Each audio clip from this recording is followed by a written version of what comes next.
విజయనగరం జిల్లా కలెక్టరేట్ దగ్గర విఆర్ఏలో ధర్నా చేపట్టారు. కూటమి ప్రభుత్వం అధికారంలోకి వచ్చి 17 నెలలు గడిచినా తమ సమస్యలు ఏ ఒక్కటి కూడా పరిష్కారం కాలేదని ఆరోపించారు. తెలంగాణలో విఆర్ఏలకు ప్రీ స్కేల్ అమలు చేస్తుండగా ఇక్కడ మాత్రం 8 ఏళ్లుగా జీతాలు పెరగలేదని ఆవేదన వ్యక్తం చేశారు. అక్రమ డ్యూటీలు, పదోన్నతుల్లో నిర్లక్ష్యం జరుగుతోందని ఆగ్రహం వ్యక్తం చేశారు.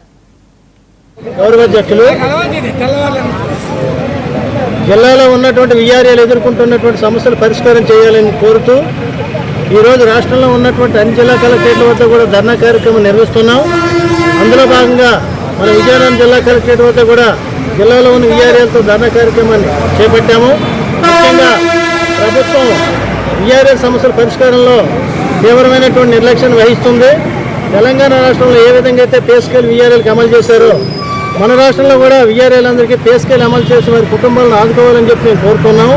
దాంతోపాటుగా అర్హులైనటువంటి విఆర్ఏలు చాలామంది ఉన్నారు, చదువుకొని వీళ్ళందరూ కూడా ప్రమోషన్లు ఇవ్వాల్సినటువంటి అవసరం ప్రభుత్వానికి ఉంది. ఆ రకంగా అర్హులందరికీ కూడా ప్రమోషన్లు ఇవ్వాలని చెప్పి కూడా ఈ సందర్భంగా ప్రభుత్వాన్ని కోరుతున్నాం. అంతేకాకుండా నామినీ విఆర్ఏలుగా చాలామంది 100 మంది పనిచేస్తున్నారు ఆఫీసుల్లో. వాళ్ళందరినీ కూడా రెగ్యులర్ చేసి రెగ్యులర్ విఆర్ఏలుగా పరిగణించాలని చెప్పి కూడా ఈ సందర్భంగా మేము కోరుతున్నాం.